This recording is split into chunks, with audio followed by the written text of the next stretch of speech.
terus. Cuma kita mau bincang kenapa dia punya jawaban tuh begitu. Oke, jelas bahkan? Oke, macam cikgu rasa dia sudah start record nih kan? Oke, Assalamualaikum warahmatullahi wabarakatuh dan selamat pagi kepada pelajar BK 22, 24, 25 yang ada masuk dalam cikgu punya Google Meet. Sementara kita menunggu yang lain masuklah. Oke, hari ini cikgu mengambil kesempatan untuk untuk membincangkan soalan ujian yang baru-baru ini telah dijawab oleh pelajar dan cikgu dapati secara keseluruhan, okey, secara keseluruhan cikgu kongsi kamu punya markahnya. Boleh bahkan kongsi markah kamu? Boleh cikgu. Suka kamu suka si Yaya. Okey Ini ialah mana sudah bukan ini. Markah percobaan. Markah bikin postmustom.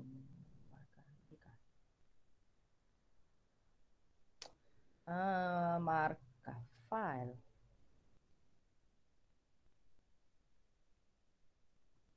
Sekejap manakah sudah itu? Di sini markah. Okey. SU soalan keke, soalan markah. Manakah markah kamu ni?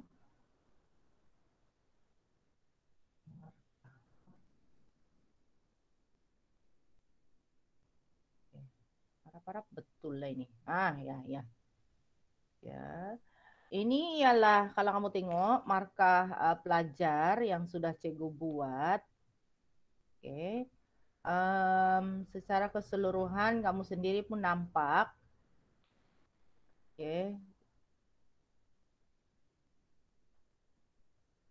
Secara keseluruhan markah tu kamu boleh nampak. Bahagian struktur cikgu dapati ada sedikit peningkatan bahagian struktur tu. Dan ada pelajar yang dapat markah tinggi tahu. Julung-julung kali ini dapat 72 markah. Siapa itu 72 markah. Lepas tu bahagian A dia tinggi 14 markah, manakala bahagian B 33 markah. Kemudian markah ada lagi beberapa pelajar juga tinggi 63 markah, 62. Pendek kata memang ada perubahan lah markah. Tengok ini adalah markah yang tinggi ini. Oke, kita kasih bagi dia zone warna hijau. Pula itu. Zone hijau. Ya. Oke. Jadi cuma beritahu bahawa memang ada peningkatan markah lah. Oke, seterusnya cikgu mau kongsi ini soalan dia. Kita bincang sudah. Tolong aktif sikit, jangan kemudian diam. Tanta apa kamu sana tertidur mangkali. Oke, soalan pertama, nampakkah? Respon dulu. Nampak? Nampak cikgu, nampak. Alhamdulillah. Soalan pertama, puting beliung pernah melanda kawasan itu 2 dekad yang lalu. Coba besar lagi. Peristiwa itu masih menghantui penduduk yang masih menetap di situ. Okey. Baik, cikgu mau beritahu bahawa bahagian A 20 markah untuk soalan bahasa Melayu 910-3 ini. Soalan 1 memang berdasarkan bab 1, wacana. Okey. Jadi kalau kita tengok di sini pilihan jawapan ini, petikan di atas paling jelas menunjukkan penggunaan A penanda rujukan, B penanda leksikal, C penanda penghubung, D ialah penanda penggantian. Jadi bila kita tahu Hai Kristina, good morning. Penanda kita tahu jawapannya ialah memang penanda penggantian. Kenapa penanda penggantian? Ini Penanda penggantian ni kita tahu ada frasa atau kata kata atau apa? Frasa bertukar dalam ayat keberapa? Ayat kedua. Tengok ah. Puting beliung merujuk kepada peristiwa sebenarnya. Okey. Jadi dalam ayat kedua puting beliung tidak sudah digunakan. Frasa puting beliung itu tidak digunakan tetapi telah diganti sebagai peristiwa. Jadi jangan ada pelajar yang masih tidak paham apa itu penanda penggantian. Penanda penggantian yaitu kata atau frasa, cikgu kasih bukan lagi bertukar, berganti supaya kamu tahu penggantian. Okey. Berganti dalam ayat kedua supaya tidak bosan. Contoh, Kristina baru masuk ke dalam kelas dalam talian. Nokta. Ayat kedua, cikgu tukar apa? Dia. Tapi itu sudah pun menjadi penanda rujukan. Tapi penanda penggantian ni kata atau frasa itu berbeza. Okey. Faham ah? Ada soalan? Rujukan, kata ganti, nama, tunjuk, itu kan. Kalau penanda leksikal, kau ingat balik yang itu ada ada 4. Sinonim, apa tu lagi? Berulang, hyponim, dan ada satu lagi kan. Kau ingat 4 saja. Kau ingat 4. Coba kamu sebut, cikgu ni. Sinonim lagi. Hai kelas-kelas, cikgu mau suara kamu. Sinonim.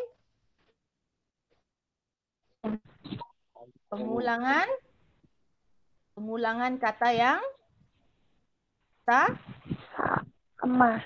Lagi? Hyponim kan? Ya, hyponim. Jangan keliru dengan homonim sebab kolokasi. Sama apa? Kolokasi. Kolokasi. Okay. Kolokasi ya. Jadi kena ingat itu. Tolong bezakan hyponim dengan kolokasi. Okey. Hyponim contoh dia ikan apa? Ikan kembung, ikan apa? Ikan gerisi, ikan tenggiri. Kalau kolokasi laut, pantai, pasir, ombak, itu jauh sudah. Okey, kita tengok soalan nombor 2. Soalan nombor 2, ini ada sudah jawapan, Mbak. Okay. Soalan nombor 2, penulis boleh menunjukkan rumusan terhadap sebab-sebab berlakunya pertentangan dalam wacana dengan menggunakan penanda penghubung. Okay, kita tengok kata kunci di sini. Penulis boleh menunjukkan rumusan. Kata kunci di sini ialah rumusan. Apa-apa yang ingin dinyatakan pada akhirnya nanti akan dirumuskan. Jadi apabila rumusan, maka itu menunjukkan kita membuat satu kesimpulan. Makanan itu sangat sedap. Nokta. Kesimpulannya, makanan yang dihasilkan, macam begitulah. Dia ada ayat dia lagi. Kesimpulannya, masalah pelajar tidak dapat mengikuti kelas dalam talian. Masalah pelajar tidak dapat mengikuti kelas talian perlu diambil tindakan oleh semua pihak. Semoga pelajar ini dapat, itu kesimpulan. Jadi kalau kesimpulan, kalau menunjukkan rumusan, maka kita akan menggunakan penanda penghubung kesimpulan. Contoh kesimpulan kita tahu kan? Apa jawapan dia? Kesimpulannya apa lagi? Pendek kata. Okey. Kalau tempo kamu tahu menunjukkan masa, mula-mula, kemudian, setelah itu, selepas itu. Okey. Kalau pertentangan namun begitu. Walau bagaimanapun itu ialah pertentangan. Okey, seterusnya soalan nombor 3. Banyak menggunakan aspek psikolinguistik Menggunakan bahasa yang halus dan berkesan, mendorong pembaca dan pendengar bertindak seperti yang disarankan. Oke. Ini soalan nomor 3 sudah masuk tajuk retorik. Bila nampak ini ialah tajuk retorik. Kita tahu retorik ada 5. Pemerian, pemujukan, pengujahan, penceritaan, dan juga apa kelas? 1. Kelas 5P. Penghujaan. Oke. Pemerian, penceritaan, pengujahan, dan juga selain pemujukan. Ini kan pemerian, pemujukan, pendedahan, pengujahan, dan 1 ialah penceritaan. Jadi banyak menggunakan aspek linguistik, psycho. Di sini kan kalau kita nampak sudah psycho ini sebenarnya lebih kepada menggunakan pujukan. Kok kena psycho. Menggunakan bahasa halus dan berkesan. Halus dan berkesan sebab untuk mempengaruhi audience, mendorong pembaca dan pendengar bertindak seperti disarankan. Maka itu ialah pemujukan. Oke, ramai pelajar dapat jawab. Oke, soalan yang ini. Soalan dia tak ada jawapan. Cikgu mau pelajar bagi jawapan. Oke, siapa bermasuk nih? Ika. Oke, good morning Ika.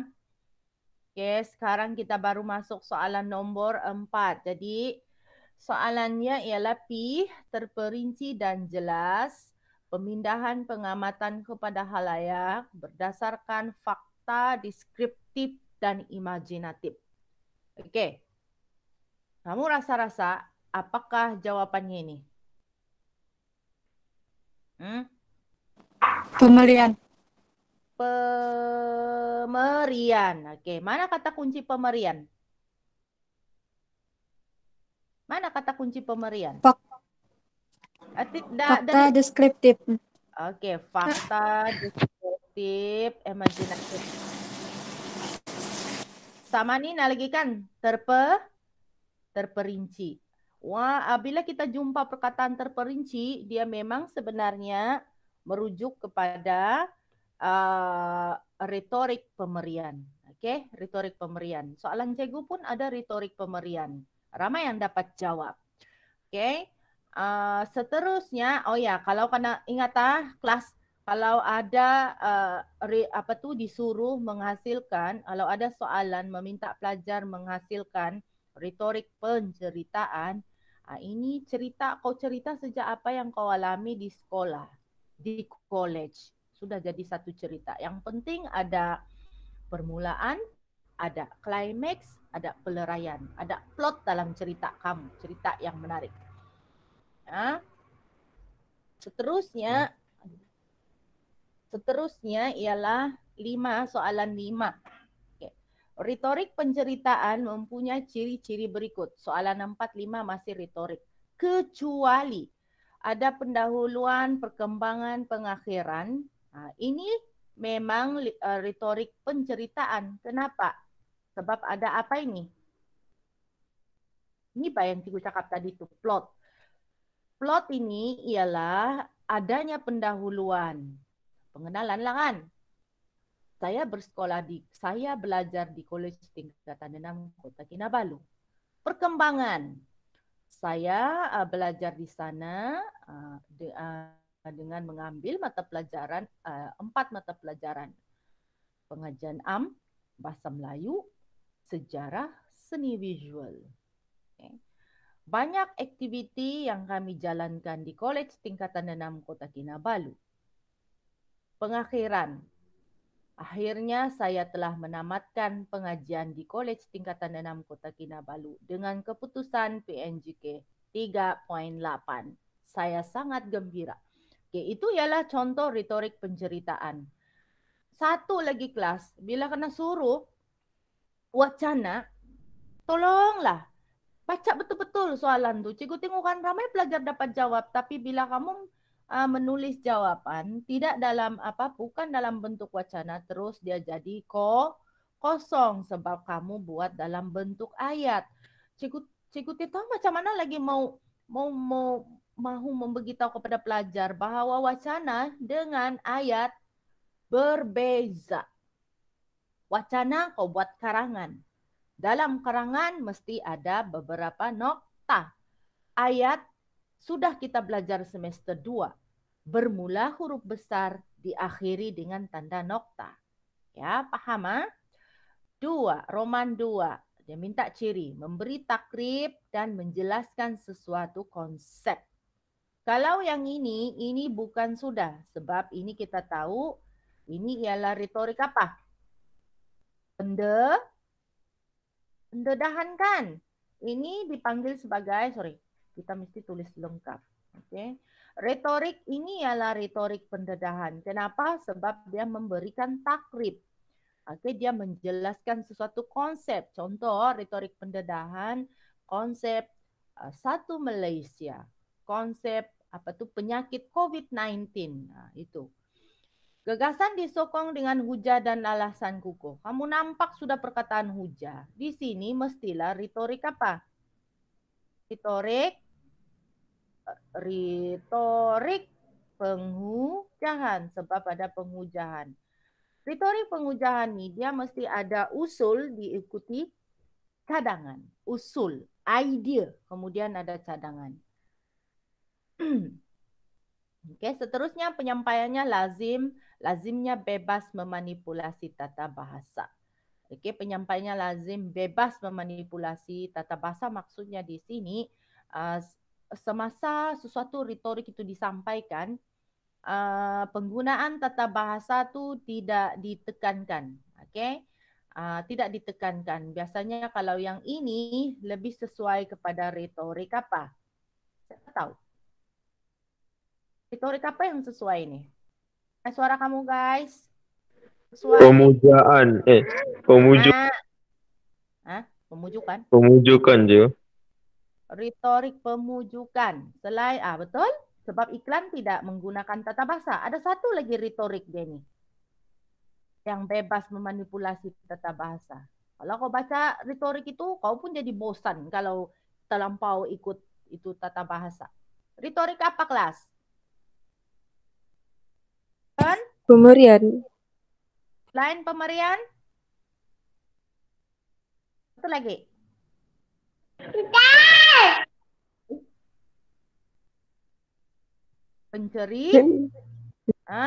Penceritaan. Oke. Kalau kamu perasan 3 sekawan ini, pujuk, peri, cerita, semua ada dalam laras sastra. Oke, jadi dia tidak menggunakan tata bahasa. Dia bebas memanipulasi tata bahasa. Tanda nokta tuh mungkin dia akan guna balik-balik. Dia diam, nokta. Diam, nokta. Dia terdiam, nokta. Jadi dia memanipulasi penggunaan tata bahasa di sana. Oke, kalau tanda baca lah. Jadi jawapannya ialah 2 dan 3. Ada yang salah kah juga jawapan 5 nih? Oke, kalau kamu salah tuh maknanya kamu tidak baca pun, tidak membuat ulang kaji lah itu kan. Tidak faham pun apakah ciri-ciri bagi penceritaan. Dan satu cikgu ingatkan, tolong jawab soalan bukan berdasarkan logik atau pemahaman atau apa. Pemahaman tuh memang cikgu perlukan, tetapi jangan juga terlampau merujuk sekadar logik.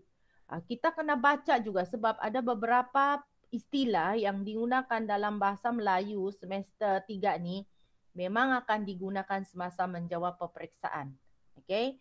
Kalau kamu memberi tafsiran sekadar kamu punya naluri sahaja, jawapan akan berbeza dengan skema jawapan. Apalah guna buku itu dijual kan? Nota-nota itu dijual. Sebab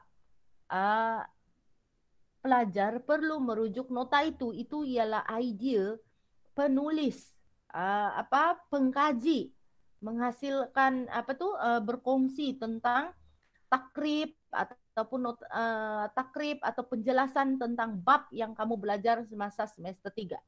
Jadi jangan kamu suka-suka hati memberi definisi, tafsiran, jawapan berdasarkan naluri kamu. Naluri kamu tidak akan sama dengan apa? Skema jawaban. Oke? Baik, soalan nomor 6. Ini ialah tajuk laras bahasa. Bukan laras bahasa. Laras bahasa bab 4. Ini ialah soalan variasi bahasa. Oke, sebab ada bahasa baku. Soalan. Apabila membaca soalan, tengok ini dia punya kata kunci. Perbezaan. Oh, dia cari perbezaan. Apakah perbezaan yang paling ketara antara bahasa dalam dengan bahasa baku? Oke, terus ada pelajar tuh bingung nanti kan. Ya, apa ini bahasa dalam ini? Bahasa dalam ini, kelas, ini ialah bahasa istana. Oke, cikgu kasih sana. Bahasa istana. Santap. Lagi itu gering, beradu, patek, itu semua ialah bahasa istana. Manakala bahasa baku ialah bahasa formal yang kamu belajar sekarang nih. Dia seakan-akan sama dengan bahasa rasmi. Persoalannya ialah apakah perbezaan paling ketara antara bahasa dalam dengan bahasa kosakata? Tak payah jauh-jauh. Oke? Bahasa dalam. Cikgu senaraikan bahasa dalam di sini. Contohnya ialah santap. Santap ialah kosakata kan, kata kan.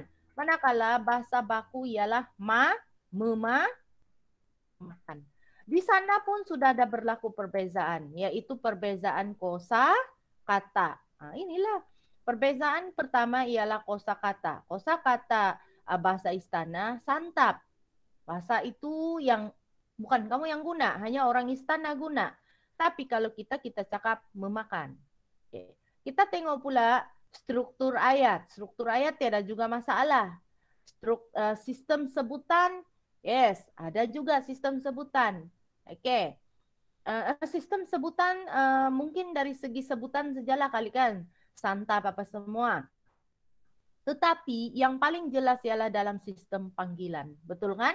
Sistem panggilan contohnya ialah patek. Contoh panggilan lagi ialah ayanda. Nah, kita tengok betul atau tidak jawabannya. Jadi kalau kamu nampak di sini jawabannya ialah 1 dan apa? Nah, betul kan? 1 dan 4. Oke, jadi cikgu mau kamu paham apakah perbezaan paling ketara antara bahasa dalam bahasa istana dengan bahasa baku. Pertama, dari segi kosakata. Janganlah bingung-bingung apa tuh kosakata. Kosakata itu ialah perkataan yang digunakan, kata yang digunakan. Struktur ayat tiada masalah. Kita masih menggunakan struktur ayat yang sama. Sistem sebutan. Sebutan ini dia tidak terlalu menyerlah ya. Tidak terlampau menyerlah lah. Memakan tuh santap itu semua tuh sebutan tiada masalah. Oke, tetapi yang paling jelas ialah sistem panggilan. Oke, patik, ayanda, kekanda, adinda, bonda, itu semua ialah panggilan, sistem panggilan dalam bahasa atau dalam bahasa istana. Tetapi kalau bahasa baku, dia punya sistem panggilan saya, maklong, kamu, dia. Nah, itu perbezaan dia. Ayanda, takkan kita mau panggil ayanda. Ayanda kita panggil ayah lah kan, ayah, bapak, papa. Oke, kalau bonda, istana, kalau bahasa biasa kita akan panggil ibu, mama. Nah, itu perbezaannya. Jelas kan? Next. Ya. Kalau kita tengok di sini, soalan dia nih, Roman 1.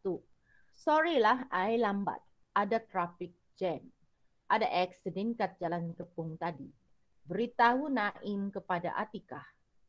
Oke, kita tengok pula kolom yang kedua. Hari ini pun kau nak serong. Tak nak pergi sekolah. Tengahlah suatu hari nanti kau kantoi juga. Kata Syafiq kepada Zahir. Oke, kalau kamu perasan mungkin pelajar di negeri Sabah, dia tidak akan menggunakan bahasa Selangor ini. Sebab kamu menggunakan bahasa Selangor ikut style keke lah kan. Kalau budak Sabah hari ini pun kau nak serong, maksudnya kamu ponting bah. Apa ponteng kalau ponteng kelas apa kamu kasih istilah itu? Hah? Ada kah istilah dia? Kelas. Apa jawaban kamu? Escape, cikgu. Escape, betul. Jadi kalau kita tengok di sini kalau Sabahan di hari ini dia akan tukar jadi beginilah.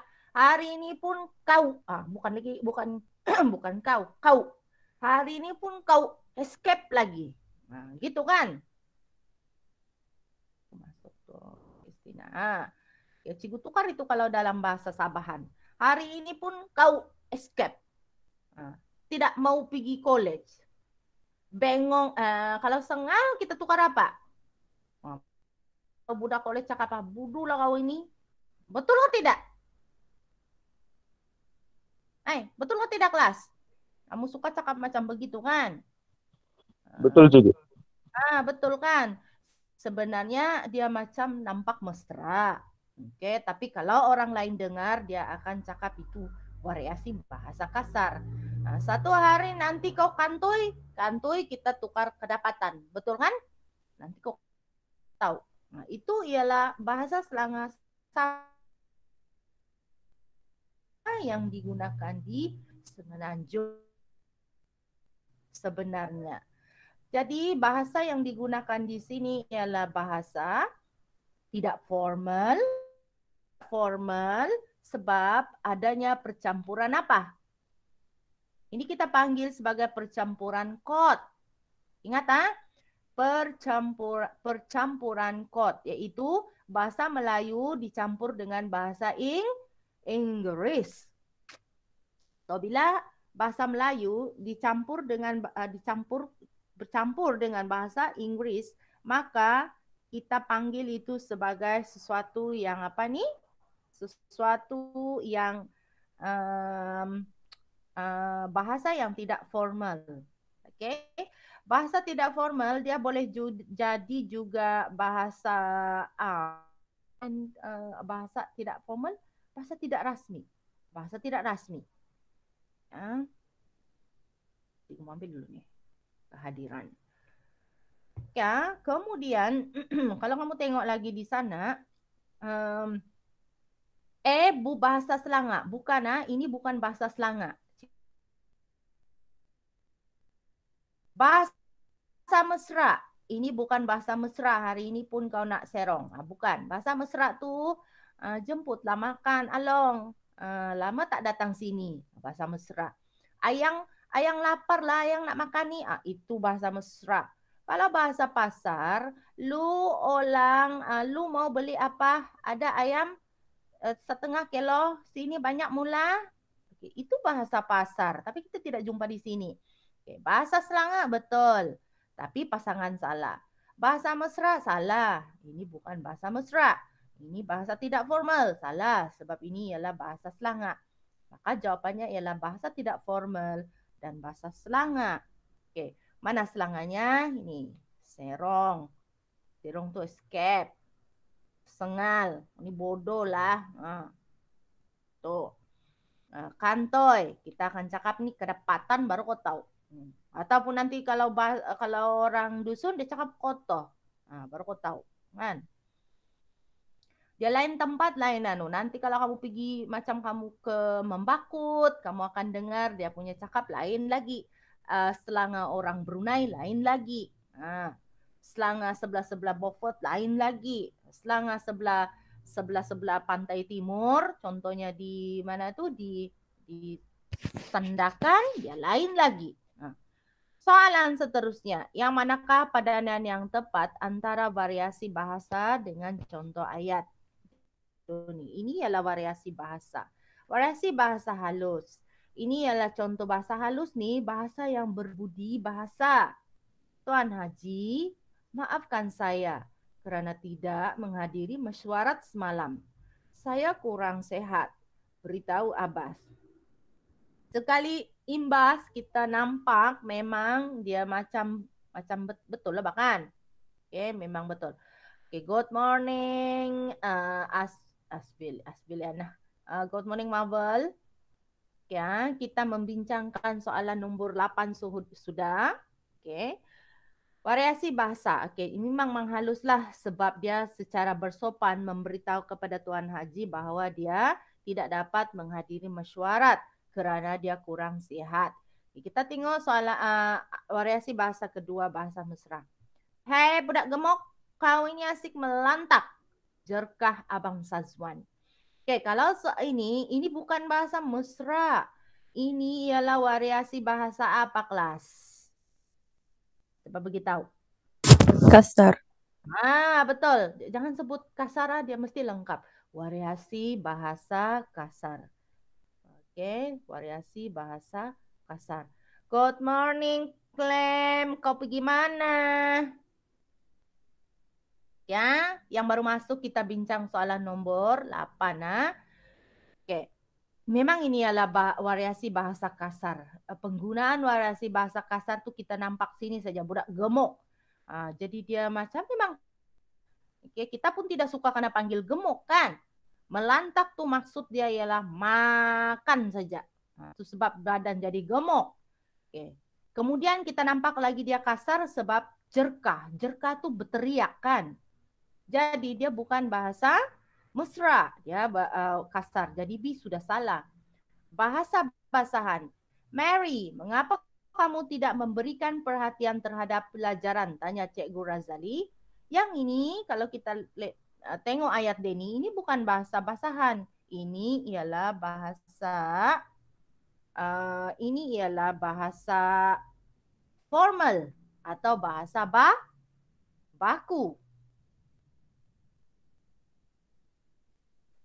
Siapa?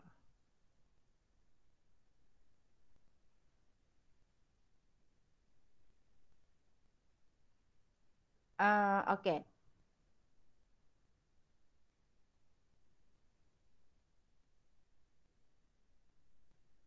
Bahasa basahan. Jadi kalau kita nampak di sini, mengapa?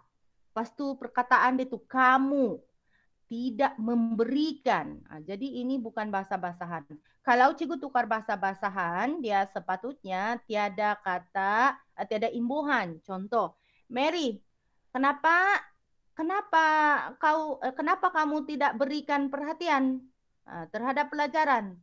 Maknanya di sini ataupun kenapa kamu tak berikan perhatian terhadap pelajaran?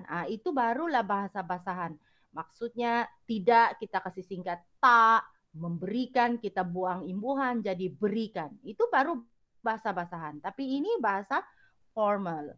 Bahasa tidak formal. Yang mulia, Tengku Ahmadkah yang akan mempengerusikan mesyuarat? Tanya Encik Hasim. Ini bukan bahasa tidak formal. Ini ialah bahasa apa? Bahasa variasi bahasa apa? Dalam. Dalam kan? Dalam. Sebab ada gelaran yang mulia Tengku Ahmad. Selain bahasa dalam, dia juga boleh digunakan bahasa formal. Okey. Jadi jawapan di sana yang paling tepat mana? Inilah kan? Betul? Ya kan? Setuju, Cikgu. Betul. Inilah jawapan dia. Cikgu sudah terangkan kenapa bahasa mesra sana salah, kenapa bahasa basahan salah. Okay. Kalau kamu tidak faham, mohon mencelah. Sebab cikgu tidak mau ada yang macam blur lagi. Apa cikgu mesti ajarnya? Tak tahu apa benda yang diajar ini.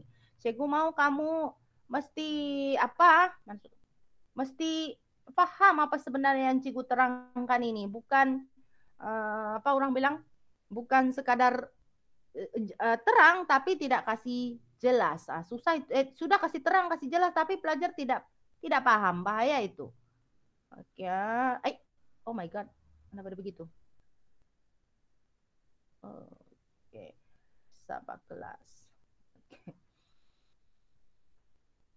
Kenapa dia jadi macam begitu tuh? Iko apakah? Oh my god. Cikgu ambil luka hadiran sekejap.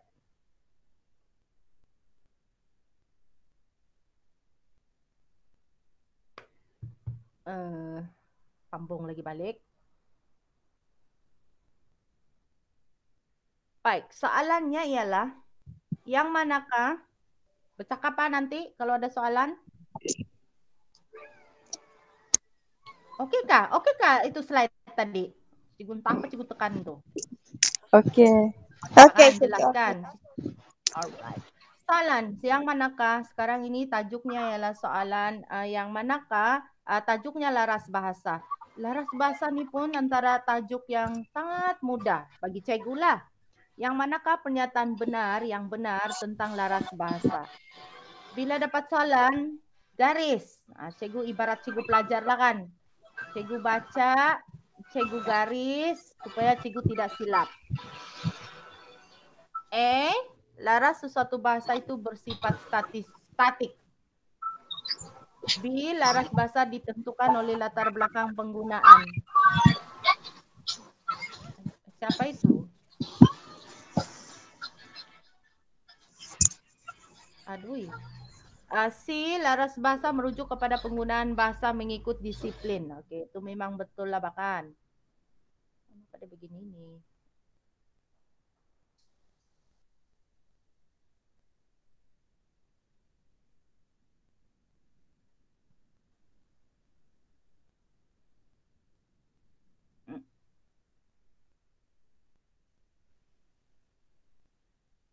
Ya, baik, mana sudah?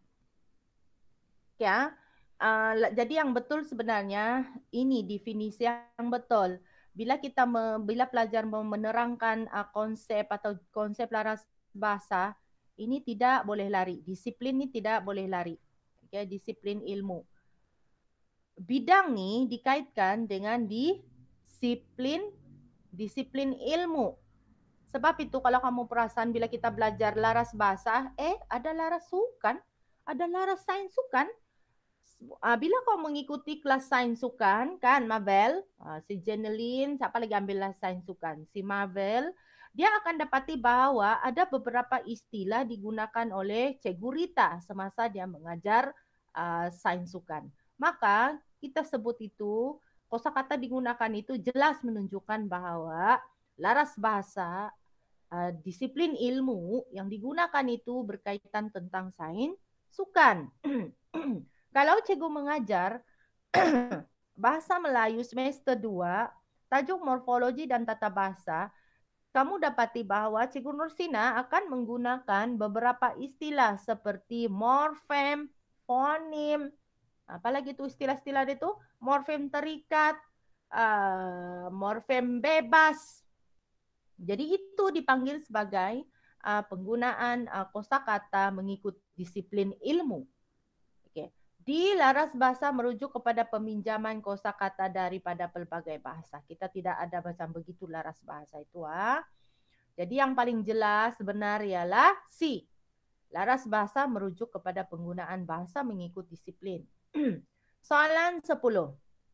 Yang manakah padanan pernyataan betul tentang laras sains dan laras undang-undang? Kalau laras sains kerap menggunakan ayat panjang. Okay, satu kali lagi tengok arahan soalan. Soalan ni kadang-kadang dia akan minta betul kecuali salah. Jadi bila dapat soalan begitu tolong kasih garis kah apakah kan supaya tidak silap. Otak kamu sebut betul tapi otak kamu tafsir tidak betul. Itu. Laras sains kerap menggunakan ayat panjang. Laras undang-undang ada gambar. Betulkah? Mana ada laras undang-undang menggunakan gambar kan? Oke, sebab kamu belajar dalam pengajian am, laras undang-undang mana ada gambar. B, mementingkan keobjektifan. Oke, laras undang-undang menggunakan ayat ringkas.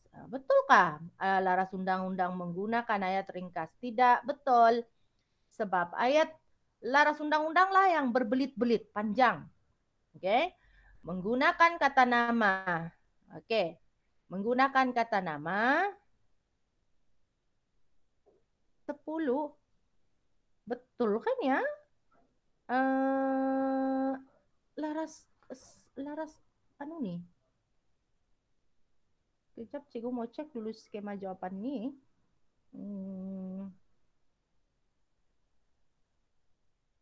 Bahasa cikgu mau pergi grup sekejap bahasa Melayu. Skema jawaban. Oke. Alah. Soalan nombor berapa ini? 10. 10D. Okey. 10D iaitu ada gambar, laras sign, memang cikgu akan terkeliru ini dengan sign C itu. Tapi C itu betul, tetapi dia salah Nina kan. Laras undang-undang menggunakan makna tersirat itu tidak betul. Dia direct kalau undang-undang. Salah, kau kena denda berapa sekian-sekian. Akta apa dinyatakan, jadi dia bukan tersirat. So memang betul jawapannya ialah di laras sains biasanya ada gambar. Kalau tidak ada gambar kau tidak akan paham. Betul kan? Dikasih tunjuk cacing, kita tahu cacing ada berapa banyak gambar cacing. Dikasih tunjuk ada virus COVID-19 begini rupa dia. Virus apa tuh? Salmonella, begini rupa dia tidak sama. Virus selsema biasa-biasa, selsema burung, begini rupa dia. Memang betul lah laras sains memerlukan gambar. Okey, laras undang-undang memang menggunakan kata hubung dengan gerak. 11. Penggunaan laras bahasa ekonomi dapat dilihat dengan jelas dalam ayat. Okey, dia bagi ada 4 ayat. Ayat mana yang menunjukkan penggunaan laras bahasa ekonomi? Cikgu saja membaca ini. Kristina, mana kau Kristina? Ya, cikgu. Where are you? Coba baca jawab ayat E. Nanti cikgu panggil yang lain. Ketika erti maju dagangan mencapai hujung pergunungan di Belanda, sekuntum bunga tulip dijual dengan harga yang tinggi, iaitu melebihi RM30,000. Okey. Adakah ini laras ekonomi? Macam tak tepat, cikgu. Dia mirip-mirip apa? Kalau ini bukan laras ekonomi, dia seakan-akan laras apa? Penghujahan kasih kan. Baca buku penghujahan. Ini laras sedang. Laras itu bila sebut penghujahan kita masuk retorik. Nah, okey. Okey. B, coba baca B. Tapi itu walaupun dia ada laras bahasa ekonomi kan, sebab kita jumpa dagangan kan. Dagangan ada, lepas itu RM30,000 ada, lepas itu harga yang tinggi ada. Sebenarnya pelajar yang membuat wacana laras bahasa ekonomi, dia tidak menguasai ekonomi, dia akan buat macam beginilah jawapan dia. Jadi kalau 3 markah mungkin dia hanya dapat 2 markah. Sebab dia tidak menunjukkan, dia cuma asal dia kasih masuk itu, oh ada sudah ini duit, ada sudah ini harga, laras ekonomi nih. Tetapi laras ekonomi yang betul-betul, kita akan tengok. Jadi kalau begini kamu punya laras wacana kamu untuk laras ekonomi, dapat 2 markah sajalah. Ini budak yang tidak mengambil ekonomi lain nih, punya wacana. Okey, coba wacana kedua, coba baca. Kristina, sambung. Saya, okey. Ketika Tuhan memberikan limpahan kurnia kemajuan dagang, sekuntum bunga tulip dijual pada harga melebihi 10 kali ganda rezeki bulanan pekerja mahir di Belanda. Nah, kalau kamu macam bukan kan? Betul? Ya. Dia macam bercerita pula ini. Ketika Tuhan memberikan limpah kurnia macam laras agama. Macam dia laras apa ini? Laras sastra. Ini macam laras sastra walaupun ada unsur-unsur ekonomi. Okey, coba baca yang ketiga. Ketika dagangan antara bangsa mencapai puncaknya, sekuntum bunga tulip dijual pada harga melebihi 10 kali ganda pendapatan tahunan pekerja mahir di Belanda. Okey. Jadi sebenarnya inilah ayat dia yang betul. Okey. Ayat ini ialah penggunaan laras bahasa. Kita tengok dulu. Cikgu nampak ini. Inilah dipanggil sebagai ayat. Kelas, inilah dipanggil sebagai ayat. Jadi bila bina laras bahasa ekonomi, bina ayat menggunakan laras bahasa ekonomi, maka inilah jawapan dia ayat. Tetapi kalau kamu nampak 2 nokta, maka itu ialah wacana. Kamu nampak kan? Ini koma. Kalau cikgu jumpa koma, maka ini masih lagi kemudian nokta, maka ini ayat. Jadi jawaban dia yang tepat C. Oke. Oke, terima kasih Kristina. Yang lain tuh cikgu tidak bacalah. Kita tengok soalan ini. Alah, cikgu kasih tunjuk pula jawaban. Yang manakah benar? Cikgu mau panggil ini. Siapa ini ya? Cikgu mau Yaya. Mana kok Yaya? Yaya? Yaya. Yaya. Oke, Yaya. Ya, cikgu soalan. Oke. Coba kau baca soalan 12.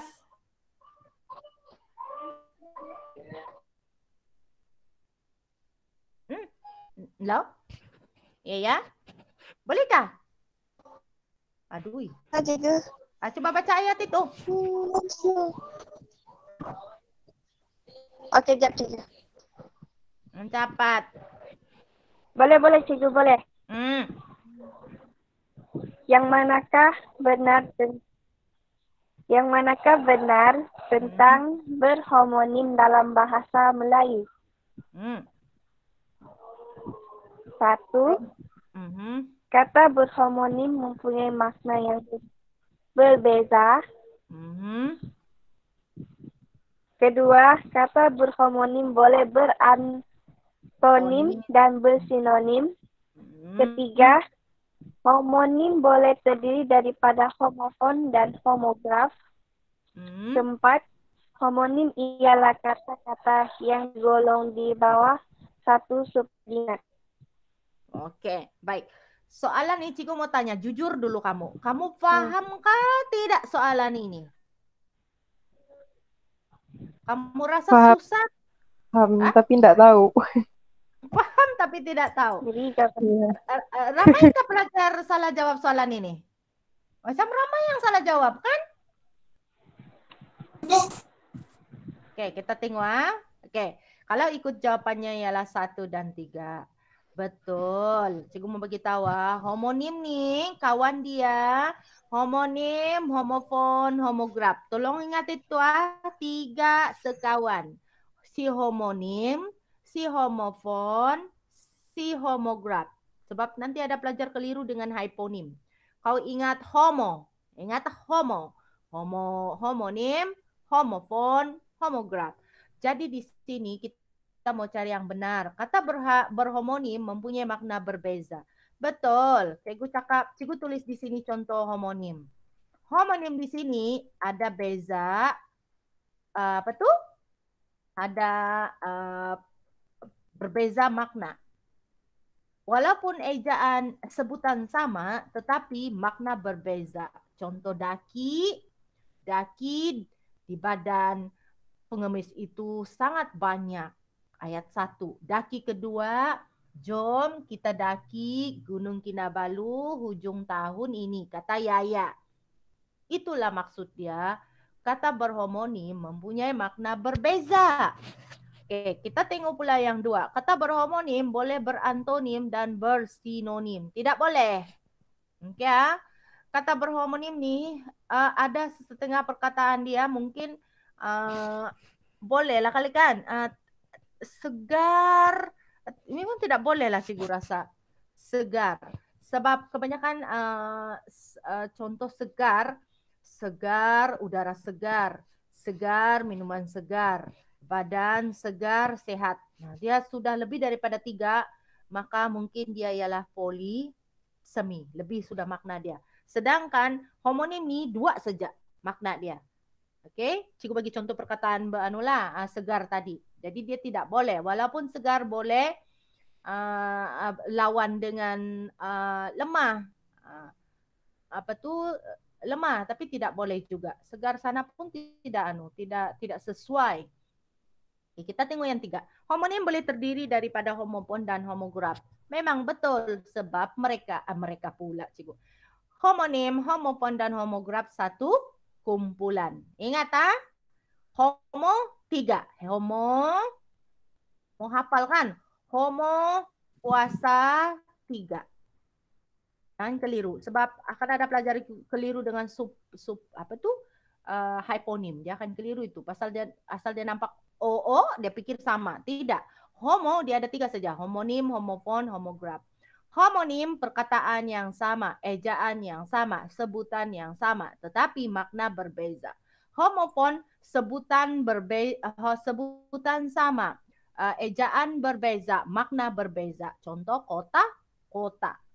Oke, masa, masa. Bank, bank. Homograf paling senang kau ingat. Pepet dengan taling. Pepet dengan taling. Semak, semak. Oke? Homograf apa? Semak, semak. Rendang, rendang. Oke, jadi jawabannya ialah 1 dan 3. Oke, ada soalan? Boleh paham? Paham, Cik. Boleh paham? Boleh. Oke, soalan. Yang manakah padanan betul dan salah sekiranya X ialah hyponim bagi subordinate Y? Oh, macam kita belajar pula ini ya, sekiranya. Macam belajar apa itu hipotesis. Yang manakah padanan betul dan salah? Betul dan salah. Okey, kalau tidak baca nih ya, dianggap betul nih. Sekiranya X ialah hyponim dan subordinate ialah salah. Kita mau cari salah, betul, betul, salah. Okey ya. X ialah bunga. Okey, hyponimnya ialah bunga. Okey, dia punya subordinate ialah mawar. Okey, Roman 1 salah. Roman 2 hoki sukan. Betul. Cikgu pun kenapa soalan begini ada pula ni. Okey. Soalan Roman 3 lori kenderaan. Betul. X hyponimnya ialah lori, subordinate-nya ialah kenderaan. Betul. 4 buah dia punya subordinate Y ialah manggis. Yang manakah padanan betul dan salah sekiranya X ialah hyponim bagi subordinate? Kamu paham ke soalan ini? Paham, Cikgu. Ada yang... Paham. Coba kamu kasih terang. Yang dekat bagian X tuh dia minta apa tuh nama dia tuh? Hyponim. Ya, lepas itu yang dekat bagian Y dia minta subordinate kan, Cikgu. Jadi yang bagian X tuh macam contoh lori dan Y itu adalah kenderaan. Jadi maknanya Y itu kenderaan, yang X tuh lori ataupun X tuh dia boleh dijadikan kereta, pas tuh motor. Paham gak sih?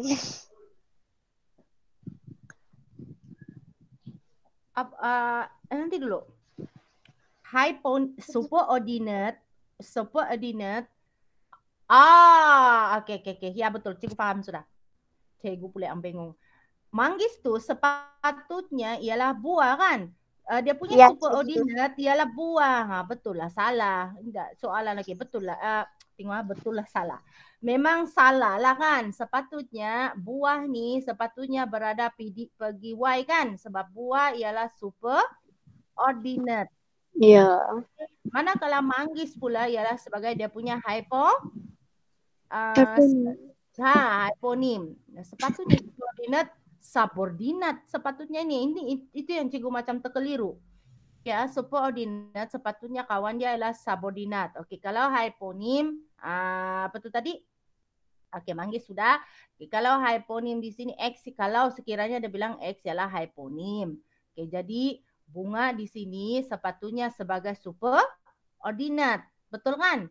Mawar sepatutnya sebagai hyponim. Okey, memang betul lah. Cikgu maksudnya subordinate ketua lah. Subordinate ya, dia sebagai macam mama sepatutnya. Okey. Cumanya kalau dalam hyponim, cikgu sudah cakap hari itu, kalau dia sebut kalau dia sebut sebagai hyponim, contoh hyponim di sini. Mana contoh hyponim? Yang betul. Kenderaan. Hoki kan? Ya. Hoki di sana dianggap sebagai betul sebagai dia punya hyponim. Jadi sukan memang betul lah dia punya sebagai sukan itu sebagai superordinate. Kalau ikut sana ada bilang sana betul kan? Betul. Pasangan bagi ini betul. Sukan itu ialah superordinate. Okey. Lori sepatutnya sebagai apa? 3. Hyponim. Hyponim kan. Manakala kenderaan sebagai superordinat itu tidak betul lah kenderaan sebagai superordinat. Sebab di bawah kenderaan sepatutnya ada dia punya jenis-jenis kenderaan apa? Basikal, lori, motorkar, ya. Soalan ni kalau kita tidak baca betul-betul bikin keliru. Ramai yang salah kah? Betul. Saya betul. Ada yang betul. Baguslah betul tu. Maknanya dia faham dengan kehendak soalan. Cikgu kena baca balik-balik ini mau memaham soalan ini. Sebab dia macam mengelirukan. Okey, mengelirukan. Sebab bilang, yang manakah padanan yang betul dan salah? Maknanya aku kena cari pula padanan betul dalam pada masa sama aku mau mencari padanan yang salah. Biasanya kalau soalan STPM, kalau dia soalan itu akan minta betul, betul tau. Kalau minta salah, salah. Tapi ini bagus juga soalan ni, soalan berunsur kebat. Okay, soalan 14. Sikit lagi ya. Saudara saya bekerja di Kuala Lumpur. Roman 1, Roman 2. Bolehkah saudara membantu saya di dapur? Okay, kalau saudara yang satu tu, itu saudara terdekat kan? Maka itu sempit. Okay, sempit. Tetapi apabila sudah 2, bolehkah saudara yang satu sempit tadi sudah menjadi luas?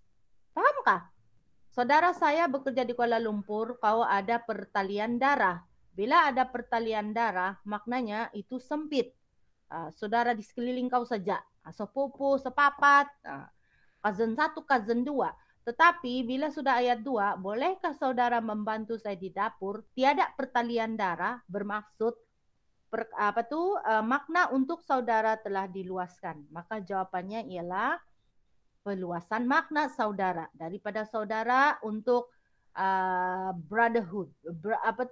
Ada pertalian brotherhood pula. Pertalian darah tetapi telah diluaskan kepada yang tiada pertalian darah. Jadi sebagai tanda hormat kita panggil dia saudara, saudari. Faham ah? Soalan 15. Ketika orang lain dengan pantasnya mencipta kejayaan demi kejayaan, sanggupkah kita melihat sahaja dan membiarkan diri kita terus tertinggal? Sanggupkah kita tidak berbuat apa-apa? Sanggupkah kita masih leka? Kamu sendiri pun tahu sudah ini. Apa perkataan yang di sana ada? Ini masuk tajuk apa ini? Pragmatik. Pragmatik. Ya, pertama. Kita tengok Roman 1 berulang. Mana satu perkataan berulang? Sanggupkah? Oke, berapa kali ulang? 3, cikgu. Oke, 3. Oke, baik. Maka kita tahu petikan di atas mempunyai unsur bahasa berulang. Sebab sanggup diulang sebanyak, sanggupkah diulang sebanyak 3 kali. Yang kedua, menggiat. Adakah di sini menggiat? Tidak ada unsur menggiat. Menggiat ini contohnya ada orang Kristina tidak lama lagi makan nasi minyak. Mau kawin. Tapi tidak ada. Mengejek. Okay. Mengejek pun kita tidak nampak di sini mengejek. Tetapi yang paling jelas di sini pertanyaan ingkar. Pertanyaan ingkar maksudnya apa kelas? Pertanyaan yang tidak apa? Pertanyaan tidak memerlukan apa? Yang tidak memerlukan jawaban. Dia tidak perlukan jawaban sebab orang yang bercakap itu sudah pun memberikan jawaban. Okey. Sanggupkah kita masih leka? Dia sepatut akan ada di sini. Tidak, kita tidak akan sanggup melihat atau membiarkan mereka begitu. Dia akan ada jawaban begitu. Dan biasanya pertanyaan ingkar ini paling digunakan dalam retorik pula. Biasanya ketika orang itu berhujah, orang politik lah. Jadi jawaban yang paling tepat ialah 1 dan 4. Soalan ini senang lah. Menggunakan perkataan yang maksudnya, cikgu pula saja bercakap ini. Clement, mana si Clement? Clement? Yes, Clement. Mana Clement? Tadi cikgu dia left tadi. Kenapa dia left? Tinggal lagi 9 orang. Tidak ada lain kali. Oh, inilah masalah Sabah ini kan tiada lain. Ya. Menggunakan perkataan yang maksudnya bertentangan dengan maksud sebenar. Sudah itu.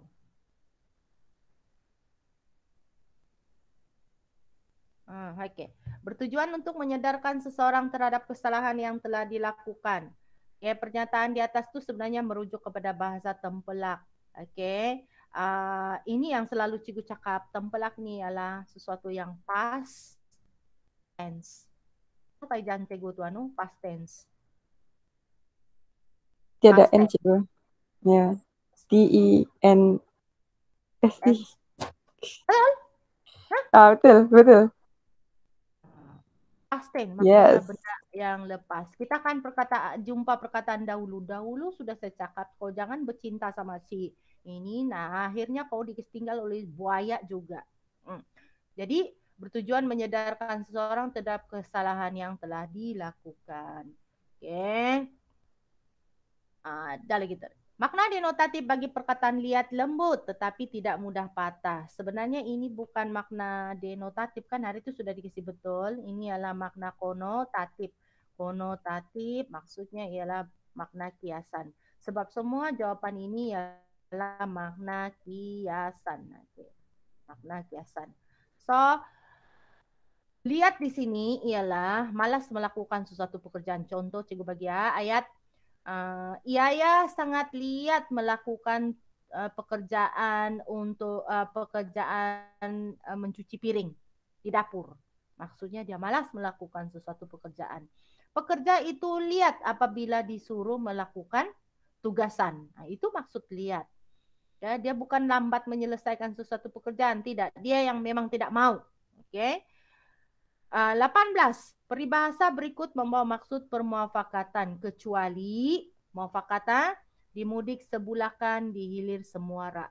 Tu muara pun sudah menunjukkan muafakat. Satu muara. Seliang bagai tebu, serumpun bagai serai. Ini pun kita nampak muafakat. Serai itu kau tengok dia satu rumpun, kau susah mau potong dia itu kalau dia banyak-banyak kan. Dia tidak, sebab dia banyak. Jadi dia dianggap bermuafakat lah kiasannya. Ibarat telur sesangkak pecah satu pecah semua. Ini pun muafakat. Jadi mudik menyongsong arus, hilir menyongsong pasang, ini bukan muafakat. Ini yang memang tidak memuafakat sudah ini. Masing-masing mengambil jalan masing-masing. Mudik itu apa cikgu? Mudik, mana mudik? Mana mudik? Mudik menyongsong arus maksudnya kau bawa tu perahu, kau mau pergi mana? Kau bawa perahu. Perahu tu ada dua saja, Kristina, sama ada kau bawa itu perahu mudik itu ikut jalan, ikut di apa tuh? Ikut arus. Tetapi kau menyongsong arus, maksudnya kau melawan arus. Hilir menyongsong pasang, maksudnya di sini kau bila air itu pasang, kau ikut jalan yang air yang ikut tuh air pasang lah. Biasanya air pasang memang menuju ke laut. Paham? Paham sih. Jadi maksudnya dia tidak muafakat. Kau masing-masing dengan cara kau sendirilah, tidak ada permuafakatan. Yang berikut ialah contoh pepatah kecuali Allah bisa tegal biasa memang pepatah. Kalah jadi abu, menang jadi arang, ini bukan pepatah, ini bukan bidalan kan nih? Bidalan kan? Bidalan nih. Kalau tepuk sebelah tangan tak akan berbunyi. Ini pun dia bilang sini kecuali kan. Allah bisa tegal biasa ialah memang pepatah. Kalah jadi abu menang jadi arang, ini bidalan. Betul kan? Sebab dia minta nih kecuali. Ini adalah bidalan. Bidalan. Manakala kalau tepuk sebelah tangan tak akan berbunyi, ini pun apa? Macam bidalan kan? Malu berkayu, perahu hanyut, malu bertanya sesat jalan. Ini pun pepatah sebenarnya. Jadi jawapan yang paling tepat ialah 2 dan 3. Ya. Soalan terakhir. Oke, ngam-ngam 928. Yang manakah gelaran kurniaan yang diberikan yang di Pertuan Agung? Ini paling tinggi kelas Tan Sri. Ya. Tengku bukan, ini gelaran warisan. Tan Sri gelaran siapa? YDP. Yang di Pertuan Agung.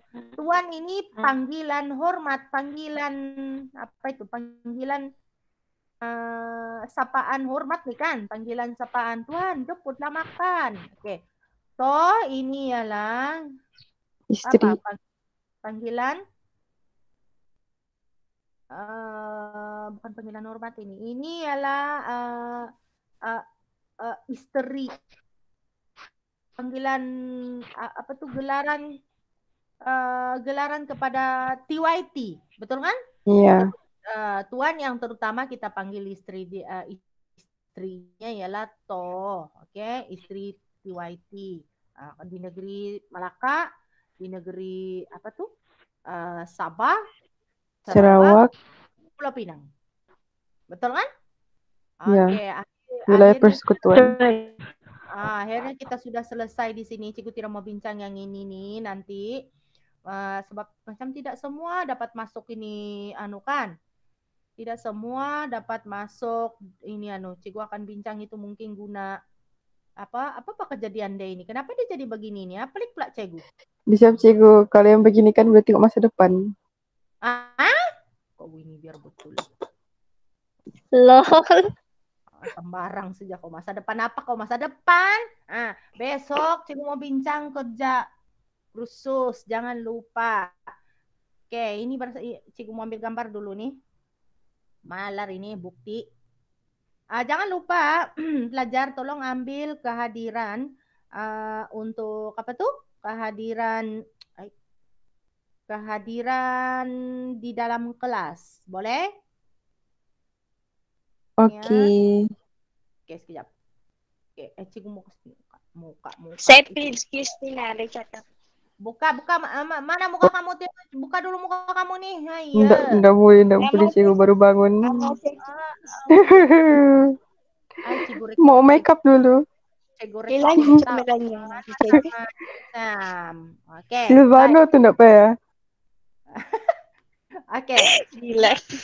Oke, terima kasih kepada pelajar yang join kelas nih. Cikgu tahu juga tidak semua dapat join Google Meet nih sebab kita ada masalah. Kalian tahulah Sabah ini masalah betul kalau kalian ini. Ya, terima kasih Kester, Kristina, Suraya, Jesslyn, Silvano, Ain. Hai, para tiada hari ini. Ivan, Nurul Diana, Janeline, Henry. So, bolehlah lab group. Thank you. Thank you, Cikgu. Bye. Makan-makan, Cikgu. Ya, Cikgu.